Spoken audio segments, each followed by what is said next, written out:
London, 1814. The morning began in mist and smoke, a pale veil crawling over the rooftops of Bond Street as the first carriages clattered past the modiste's window. Inside, a dozen needles whispered over silk in the half-light. Eleanor Hayes bent over her work table, her breath shallow, the prick of her thimble against satin the only sound she seemed to own. 22, slight of frame, shoulders rounded from years of labor, she moved with the quiet precision of someone long accustomed to being overlooked. Her fingers were roughened by thread, yet they handled the pale blue silk as if it were breath itself. Around her, girls murmured, the air thick with gossip and starch. Too delicate for real work, one said behind her back. Thinks she's finer than the rest. Another laughed softly. Eleanor heard but didn't answer. Pride was a dangerous luxury for women like her. Silence cost nothing. Madame Corbin, the French proprietor, swept through the room trailing perfume and impatience. Miss Hayes, she snapped, that pearl border should be tighter. The Duchess of Rothmere expects perfection, not peasant's craft. Eleanor rose quickly. Yes, madam. Her voice barely carried. Corbin's hand darted out, brushing the seam. Look at this, uneven. Do you wish to ruin me? Laughter flickered from the other girls. Eleanor's cheeks burned. She bit the inside of her lip until the taste of iron calmed her. I will fix it at once. By noon the gown shimmered in the light, a cascade of dove blue silk crowned with pearls, the kind of dress that could change a woman's entire season. Eleanor packed it into a box, careful not to leave a single crease, and watched as the apprentice carried it toward the waiting carriage. For one heartbeat, she imagined herself wearing such a creation, standing in some gilded hall, her hair pinned with silver. The fantasy vanished as the door slammed and the wheels rolled away. Moments later, chaos. Shouts from the street, the sharp neigh of a frightened horse, a woman's scream. The carriage had overturned in the rain, splashing mud across the gown that was meant to make a duchess radiant by nightfall. When the apprentice stumbled back, pale and trembling, the ruined silk clutched in his arms, Madame Corbin's face went crimson. Who packed it? Silence. Then, Miss Hayes. Eleanor stepped forward, though her hands were clean. Madam, You will repair it. Corbin hissed. The Duchess's reception is at 8. You will take what remains, go to Rothmere House and fix it there if you must. If you fail, do not return. Rain swept sideways across Bond Street as Eleanor left, clutching the sodden box. Her shawl clung to her shoulders, her boots filling with water. The sky had the gray sheen of pewter. Every doorway she passed seemed to watch her. By the time she reached Rothmere House, a mansion of marble columns and gilt gates, her hands shook from cold. A footman stared down at her. Deliveries are through the servants' entrance. I was sent to repair a gown for her grace, she said quietly. He frowned, unimpressed, and led her through narrow corridors that smelled of coal and polish. In the laundry scullery, another servant thrust a rag into her hands. Clean your shoes before you bring filth into the house. Eleanor obeyed, kneeling on the stone floor. Water dripped from her hem. The scullery maid giggled. A modiste girl pretending she belongs upstairs. You'd better keep your head low, miss, or they'll have you scrubbing pots next. She said nothing, only pressed the mud from her boots until her fingers cramped. She thought of her mother in a damp tenement room, of the rent due Monday. Failure here would mean starvation there. When the housekeeper appeared, a severe woman in black silk, Eleanor rose at once. I was sent by Madame Corbin to attend to the Duchess's gown, she said. The housekeeper's eyes skimmed her from cap to hem. You will wait in the back parlor until her grace sends word. Do not touch anything. Eleanor sat on the edge of a carved chair, box on her knees, her heart fluttering like a trapped bird. She could hear music faintly from above, piano notes, laughter, a man's deeper voice. Everything smelled of beeswax and lavender. The warmth made her dizzy after the cold. She folded her hands to keep them still. Minutes lengthened into an hour. No one came. Servants passed the doorway without looking in. A tray clinked somewhere down the hall. The world seemed to forget her. She traced a thread burn on her finger and wondered, not for the first time, what it might feel like to be noticed kindly. At last, a door opened behind her. Footsteps, measured, unhurried, crossed the carpet. A man's voice, calm and resonant, spoke to someone unseen. The Duchess will not return until supper. Tell her I have business to attend. Then the door shut softly. Eleanor turned, half rising. The man who entered was not a servant. His bearing made the air change. Tall, shoulders squared, his dark hair tied neatly at the nape. A faint scar cut across his cheek, a soldier's mark. His eyes, gray as storm water, rested on her with quiet curiosity. He looked at the mud-stained box at her feet, then at her hands red from washing. "You have been waiting long?" She blinked. "Forgive me, sir, I was told to wait until summoned." He frowned slightly. "And no one offered you a seat by the fire?" Her confusion deepened. I did not presume." He crossed the room, the light from the hearth catching the silver embroidery on his waistcoat. "Presume? You are shivering." Without hesitation he moved a chair closer to the blaze. "Sit, Miss Hayes," she managed. "Eleanor Hayes, sir." He nodded once as if fixing the name to memory. "You are here to mend my wife's gown?" "Yes, your grace." The title hung between them. Now she understood. This was the Duke of Rothmere himself. She rose again instinctively, but he gestured for her to remain seated. "No need for ceremony," he said quietly. "I've seen enough of it to last a lifetime." The fire crackled. In its glow his face softened, the weariness beneath his poise visible. "Tell me, Miss Hayes, how many hours must one labor to create what my world destroys in a moment's vanity?" She hesitated, unsure if he mocked her. "Sometimes days, your grace. Sometimes weeks. And yet they would call you servant." Her throat tightened. "It is the way of things." He regarded her steadily, something almost sorrowful flickering in his gaze. "It should not be." From the corridor came the echo of footsteps, hurried voices, the rustle of silk approaching. The Duke straightened, the brief intimacy between them retreating like a tide. He turned toward the door, but before stepping away he spoke low, almost to himself. "You are not a servant. Who has spoken to you thus?" The words hung in the dim parlor, tender and perilous, and Eleanor felt the world tilt, just slightly, around that single act of notice. The Duke did not speak again that night. After his quiet question, he only nodded toward the half-ruined gown and left the room, his footfalls dissolving into the hush of the corridor. When the maid finally entered to deliver instructions, Eleanor was told she must finish the repair before midnight. She worked by candlelight, her needle glinting like a blade. The silk dried stiff in places, the pearls dull with rain, yet when she lifted it at last the gown looked almost new. She pressed a hand to her aching back and told herself it was enough, that she would leave unseen, unspoken to.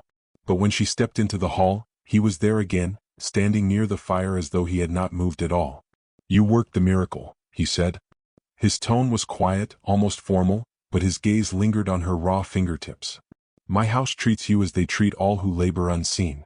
That is my fault, Miss Hayes." "It is no matter, your grace," she replied, folding her hands. "I am used to such treatment." "That," he said, "is precisely what troubles me." He offered her tea. She tried to refuse, but he ignored her protest and poured it himself, the gesture startling in its simplicity. The scent of bergamot filled the air. Her reflection trembled in the polished silver pot as she lifted the cup, unsure whether to thank him or to apologize for existing. "You mend what the world destroys," he murmured, studying the repaired gown. "Does no one mend you?" Her eyes flicked up, startled. "We are not mended, your grace. We are replaced." The answer drew a faint, rueful smile from him. "You speak like a philosopher. Or a soldier." "I have been both in smaller wars," she said softly. For a moment, their silence held the warmth of confession. Then a servant entered, whispering that the Duchess's carriage had returned. The Duke inclined his head toward the door. "You must go before she arrives. The world has no kindness for such conversations." When Eleanor reached the shop the next morning, whispers bloomed like mold. "The Duke kept her waiting for hours," one girl said. Then called her to his private study. Another giggled. Perhaps he required a different service. Laughter rippled, sharp as scissors. Madame Corbin's painted lips curved into a knowing smile. "It seems Miss Hayes has found a noble patron." Eleanor flushed crimson.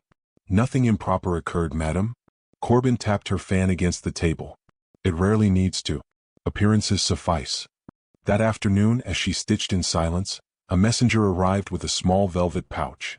Inside lay a silver thimble and a set of fine needles from France, tools worth more than a month's wage.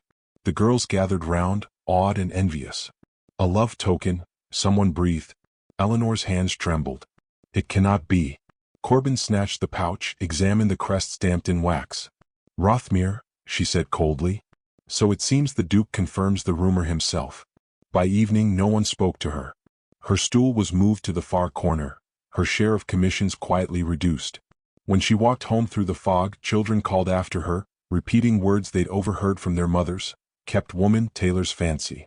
Shame pressed against her ribs like stays too tight. She hid the silver thimble beneath the floorboard of her small room and tried to sleep, but the memory of his voice haunted her. "Does no one mend you?" 3 days passed. The shop bustled with preparations for the Duchess's grand reception. Eleanor was forbidden to attend the delivery, though she had done most of the work. "The Duke will not be needing your company," Corbin said with a smirk. "He has already taken your measure." On the 4th morning, as snow began to fall, a black carriage halted before the shop. The door swung open, revealing the Duke himself. The room froze. He stepped inside, hat in hand, his presence filling the cramped space with the calm authority of a man who did not need to raise his voice. "I have come to settle an account," he said. Madame Corbin curtsied, suddenly pale. "Your Grace, surely your steward. I prefer to handle this one personally." He turned toward Eleanor. "Miss Hayes, I owe you thanks." The gown was restored beyond expectation. Eleanor's throat constricted. "I was only doing my duty." "Then it is a duty I wish recognized." He reached into his coat and set a small purse on the counter, not to her but beside her work, where every eye could see. "The Duchess herself commended your skill." Gasps rippled through the shop. No one dared speak. The Duke's gaze moved briefly to Corbin. "You employ artists, madam. See that you treat them as such." With that, he turned and left, the bell over the door chiming faintly in his wake. Outside, his carriage wheels hissed over snow. Eleanor stood motionless, heart pounding with something dangerously like pride.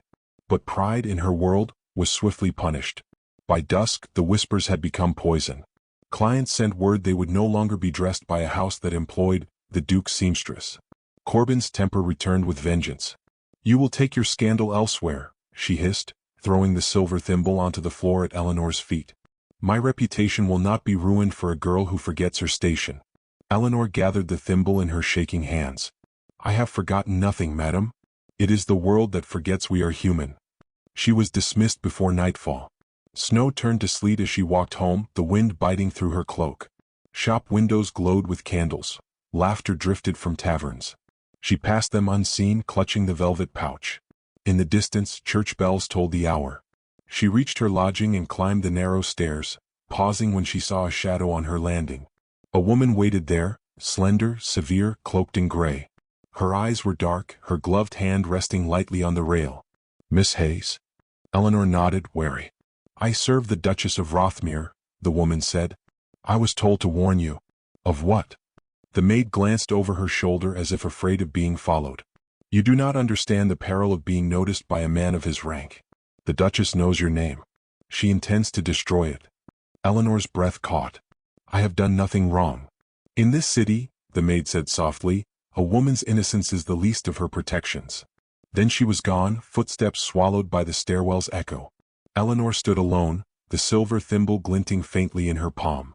Outside, the wind moaned against the shutters. She pressed her forehead to the cold glass and whispered to herself, as if prayer might disguise the trembling in her voice, "I will not see him again." Yet deep within her, beneath the fear and shame, a fragile spark refused to die, the memory of a man who had called her by name and spoken as though she mattered. Somewhere beyond the storm, that memory waited like a light she could neither reach nor extinguish. The summons arrived not through rumor but in the flesh. A liveried footman at her door, the Duke's crest stamped upon the sealed note he carried. Eleanor nearly dropped her sewing scissors when she read it. The handwriting was bold, deliberate. "Miss Hayes is requested at Rothmere House tomorrow at noon, to attend to a private commission." Nothing more. No apology, no explanation, only a request she could neither refuse nor understand. Her mother urged caution. "A noble's pity is as cruel as his praise," she warned, folding laundry by the small hearth. "Don't mistake either for kindness." Eleanor promised she wouldn't, yet all night she lay awake, the letter's wax seal burning in her mind like a forbidden brand. The following day, London gleamed after rain. She wore her plainest dress and carried her tools wrapped in muslin. The doorman bowed stiffly this time, a sign the household had been instructed. She was led not to the parlor but to the Duke's private study, a vast room lined with books that smelled faintly of tobacco and dust. A fire glowed low. The Duke stood by the window, his silhouette caught against the pale sky, hands clasped behind his back. He turned as she entered. "Miss Hayes." She curtsied, uncertain. "Your Grace. You received my note." Yes, though I do not understand what service you require. He gestured to the table where a bolt of fabric lay, a soft ivory silk, untouched. Another gown. The Duchess insists upon one more before she departs for bath. I would rather it pass through your hands than through those who despise you. Her heart twisted at the irony. You risk her displeasure by sending for me. He smiled faintly. Her displeasure is constant. I have grown accustomed. Eleanor moved closer, running her fingers lightly across the silk. This is costly material, Your Grace. You trust me with much. I trust your honesty, he said, which in my world is a rarer fabric still. Their eyes met, and for a breath the gulf between rank and ruin seemed to vanish. Then he stepped back, collecting himself. You may work here if it pleases you. The light is better. As she stitched, he lingered nearby, occasionally pacing, occasionally watching her with that same distant curiosity, as though studying an artifact of a gentler age. After some time he spoke, his voice lower. When I left for the peninsula, I believed in honor. When I returned, I found it traded for spectacle. London applauds cruelty now, Miss Hayes. Have you noticed? Her needle stilled. I have lived it. He approached the table, leaning slightly against it, his gaze thoughtful. Tell me. She hesitated. There is little to tell, Your Grace. My father died in debtor's prison. My mother took washing to survive. I apprenticed at 13. Every dress I make belongs to a woman who would never look me in the eye. That is all. That is everything, he said softly. Silence stretched between them. He reached for a stray pin that had rolled from the table, but she moved the same instant. Their hands met, bare skin against bare skin, a touch so slight it might have been accidental, yet it sent a shock through her like the hum of a struck string. She drew back first, breath unsteady. I beg your pardon. There is nothing to pardon. His voice was hoarse. You have done no wrong, Miss Hayes. He turned away abruptly, walking to the hearth. For a long moment he stood there, his shoulders rigid, as if fighting some invisible restraint. When he spoke again, it was almost to himself. You remind me of what the war took, the ability to see gentleness without fearing it. She bent over her work again, heart pounding. You speak as though gentleness were a sin. In my world, he said, it is. The clock ticked. She sewed in silence, each stitch an anchor against the trembling within her. When at last the hem was finished, she folded the fabric carefully. It is done, Your Grace. He turned, studying the gown. Beautiful, he murmured.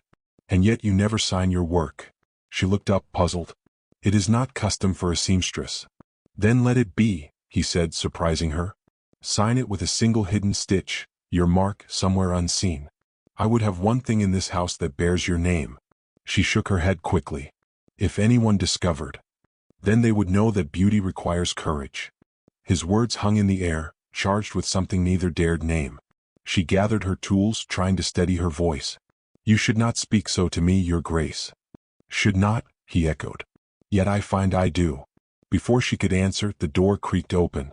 The Duchess stood there, elegant, smiling, the faintest trace of amusement in her eyes. So this is the famed Miss Hayes, she said smoothly. My husband's prodigy of the needle. Eleanor rose, curtsying. Your Grace. The Duchess's gaze drifted over her like cold perfume. How diligent. Do you sew every thread by hand, or only those that catch a gentleman's notice? Eleanor's stomach dropped. I assure Your Grace my conduct is not under question, the Duke interrupted sharply. Miss Hayes's work speaks for itself. The Duchess's smile did not falter. Indeed. It speaks rather loudly, does it not? She turned to Eleanor. You may go, Miss Hayes. I would not keep you from your admirers. Eleanor gathered her things, cheeks burning, and fled. Behind her, she heard the Duchess's voice cool and clipped. You court ruin with sentiment, Henry. I will not be humiliated by a tradeswoman. She did not hear his answer, only the sudden slam of a door. Outside, the winter sun was sinking behind the rooftops, gilding the frost with a fragile glow. She walked until the air scalded her lungs, until her shame thinned into something else, defiance. That evening, when she unfolded the gown in her small room, she found a single slip of paper folded into the fabric. In the Duke's hand it read, For those who build beauty with bloodied hands. Your mark belongs where I can see it.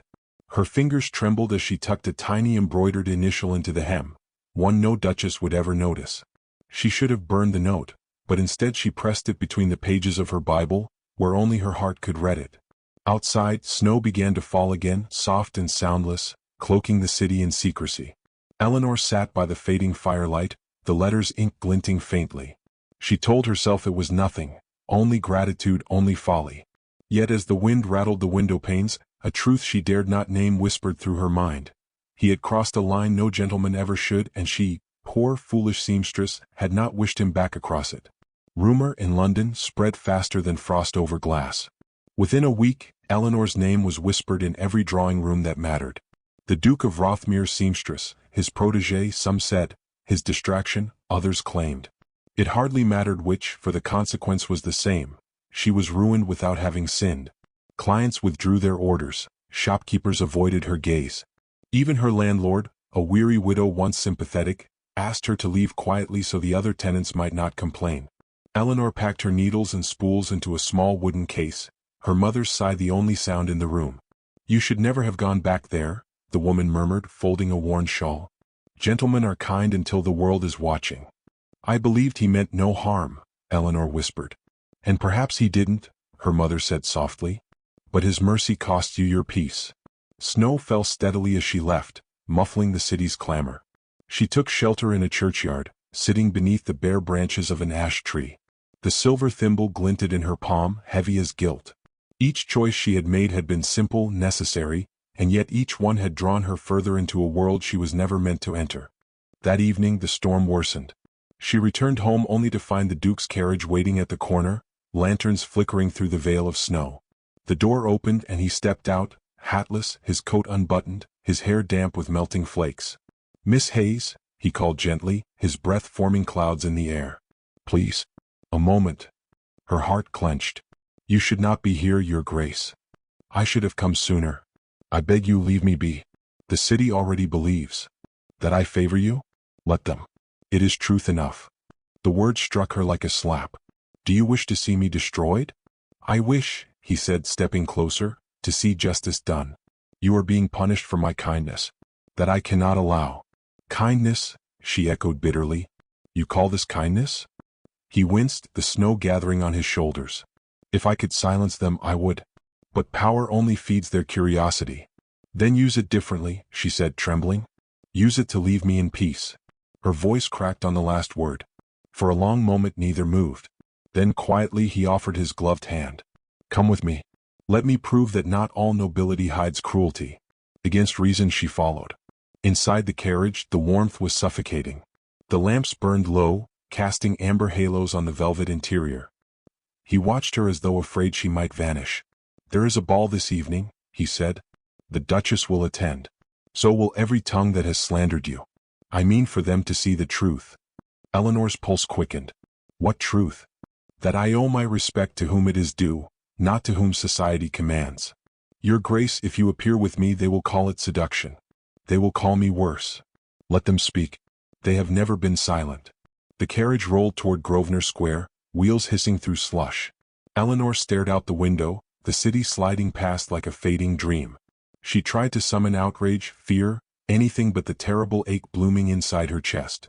When the carriage stopped before the blazing facade of Rothmere House, she could hear the distant waltz of violins and laughter. Footmen opened the doors, golden light spilled onto the snow. The Duke stepped out first, then turned, offering his arm. "Walk beside me," he said softly. She hesitated, every instinct screaming against it, but dignity, long starved, stirred within her. She placed her hand on his sleeve. Together they entered the ballroom. The music faltered. Conversations died mid-sentence. 100 jeweled faces turned toward the doorway, disbelief rippling like wind through wheat. The Duchess herself stood near the hearth, her expression polished and poisonous. The Duke's voice carried easily across the silence. "May I present Miss Eleanor Hayes, whose artistry clothes half the room?"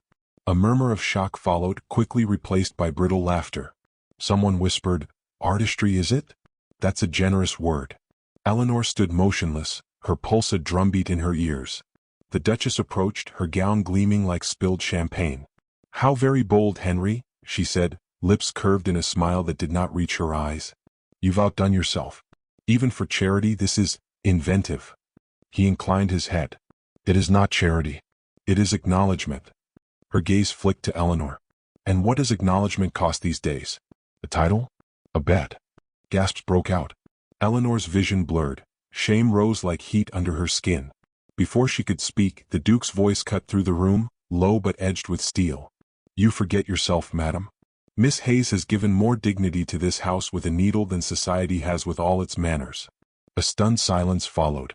The Duchess's color drained. For a heartbeat, Eleanor thought he would strike his name from every circle of London, and perhaps he already had. He turned to her, his tone softening. "You have nothing to fear here." "I fear only what follows," she whispered. The music resumed hesitantly, but the damage was done. Couples whispered as they danced. Fans fluttered like wings of gossip. Eleanor felt their stares pierce her dress like pins. The Duke, however, seemed untouched, leading her through the crowd with quiet resolve. When they reached the edge of the room, he leaned close, his breath brushing her ear. "Do not let them see you flinch," he murmured. "They thrive on the trembling of the brave." She met his eyes, and for the first time she saw not nobility but solitude, the kind that mirrors her own. As the night drew on, scandal ripened like fruit left too long in the sun. Lords muttered, ladies pretended faintness, and yet no one dared confront him again. The Duke stood beside her until the last note faded, until even the servants whispered their disbelief. When the carriages were called and guests began to scatter, he escorted her to the antechamber. The Duchess watched them from across the room, her expression unreadable. "She will not forgive you," Eleanor said quietly. "She has not forgiven me in years," he replied. "But I have done with pretense." He lifted her cloak and draped it over her shoulders himself, an act so simple and intimate it stilled her breath. His voice lowered. "You may think this foolish, but I would rather be condemned for decency than praised for cruelty." Her eyes shimmered. "You risk everything, Your Grace." He smiled faintly. "Then let the world be displeased." The words lingered, trembling between defiance and devotion. Outside, the wind howled against the windows, carrying the first hint of an approaching storm. Eleanor stepped into the night beside him, the gaslights flaring like stars over the cobblestones. She could not tell whether she walked toward redemption or ruin, only that, for the first time, she did not walk alone. The morning after the ball, London awoke ravenous. Every paper, every breakfast table, every parlor in Mayfair hummed with the same scandal. The Duke of Rothmere had danced with a seamstress. Some swore he had kissed her hand in open view, others insisted she had fainted from shame. Truth mattered less than appetite. By noon, the Duchess's carriage rolled through the city like a funeral procession of pride, her chin held high, her heart coiled in fury. Before the day ended, her solicitor announced the inevitable. She was leaving him. Eleanor heard the news through a neighbor, a washerwoman who came to her door with eyes wide. "They say the Duchess means to ruin you entire," she whispered. "She's calling you his mistress in every drawing room from here to the Strand." Eleanor stood frozen, hands trembling around a cup of cold tea. "If she means to destroy me," she murmured, "she will succeed. I have no armor against her." That evening she fled the city's glare, walking until the noise gave way to fog and silence. Snow fell in thin, uncertain flakes. She reached the edge of Hyde Park, the ponds slick with ice, the lamps dim behind the mist. She sank onto a bench, clutching her shawl close, and let herself weep, quietly without indulgence. The world had mistaken her dignity for ambition, her honesty for seduction, and her hope for arrogance. And yet, even through the ache, one thought refused to fade. He had stood for her when no one else would. Behind her, the soft rhythm of boots approached. "Miss Hayes," said a voice she knew at once. She turned. The Duke stood at the edge of the lamplight, cloak thrown over his shoulders, breath visible in the freezing air. His eyes searched hers, and for the first time she saw exhaustion carved deep into his face. "You should not have come," she said. "The gossip has already devoured us both." "I've never feared being devoured," he replied quietly, "only forgetting what it means to live." He came closer, removing his gloves. "Eleanor, listen to me. The Duchess has petitioned for separation. She names you as cause." Her pulse faltered. "Then it is done. You will lose your titles, Grace. Society will exile you." He smiled faintly. "They have already tried. I find exile preferable to their company." She shook her head. "You speak as though freedom were simple. It is not. You belong to a world that will not forgive love when it steps below its rank. And you," he said, his voice breaking slightly, "belong to a world that refuses to see your worth. I would rather be condemned for choosing truth than live praised for lies." He reached into his coat and withdrew a small ring, a plain gold band worn with age. "It was my mother's," he said softly. She gave it to me before she died, saying it should rest on the hand of a woman who reminds me that goodness survives the world's cruelty. Eleanor stared at it, unable to breathe. You cannot mean this. I mean every word, he said. Marry me, Eleanor. The air between them seemed to still, the snow falling slower, softer, as if the heavens themselves were holding their breath. She took a step back. If I say yes, they will call it proof that every rumor was true.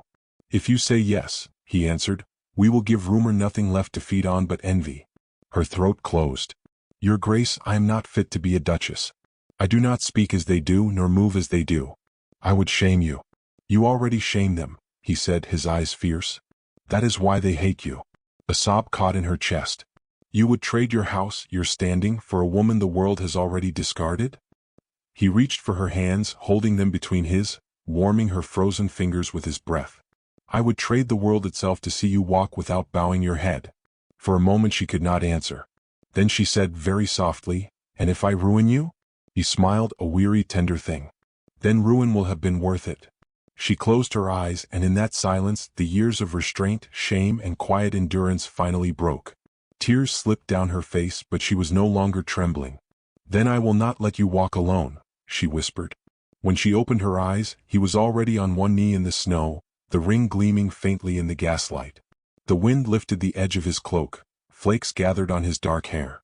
Eleanor Hayes, he said softly, the world has taken enough from both of us. Allow me at last to give something back. Her answer came not as a word but as a breath, a nod, a tremor that passed through her entire being. He rose, sliding the ring onto her finger. It fit perfectly, as if her hand had been waiting its whole life for that circle of gold. They stood together in the falling snow, no witnesses save the city's sleeping heart and the faint chime of distant bells. He lifted her hand to his lips, then rested his forehead against hers. You will be spoken of poorly, he said. You will be shunned by women who wear gowns you made. But you will never again be unseen. I have lived unseen, she murmured. It is not life. He laughed softly, a sound full of relief and disbelief. Then we begin anew. Days passed before the news reached the salons. The Duke of Rothmere had married a seamstress. Outrage turned quickly to fascination, fascination to grudging admiration. London could not resist a story that dared its rules. Some called it madness, others romance, but beneath the scorn was envy, the kind that burns quietly in every heart that has never been brave. By spring, Eleanor's small workshop reopened, not as a servant's corner, but as an academy for girls who dreamed of earning by their own hands. The Duke funded it silently, content to let her name, not his, grace the sign above the door. Ladies who had once turned her away now sent their daughters to learn modest accomplishment, though none missed the irony. Sometimes, late in the evenings, when carriages rattled past and the candles burned low, Eleanor would sit by the fire sewing beside her husband. He would read aloud from some battered volume of poetry, his voice steady and rich, pausing only to glance at her when a line struck too close to truth. Those moments felt like stolen time, small eternities hidden within a single heartbeat. Yet not all endings are gentle. One night, she found him standing at the window, the glow of the city reflecting in his eyes. You regret nothing? She asked quietly. Only that I waited so long to be honest, he replied. She stepped beside him, laying her head against his arm. Then we are even, she whispered. I regret only that I once believed kindness was weakness. Outside, rain began to fall, a soft, endless drizzle that blurred the lamps until the world seemed made of candlelight and shadow. He turned to her then, his voice low. Eleanor, he said, do you know what they call you now? She smiled faintly. What scandal have they fashioned this week? They call you the Duchess who taught London to kneel. She laughed through her tears, resting her face against his chest. Then let them speak. The world will forget our names long before it forgets what love can defy. And in that quiet, between heartbeat and history, the seamstress who had been treated like a servant was, at last, treated like a queen.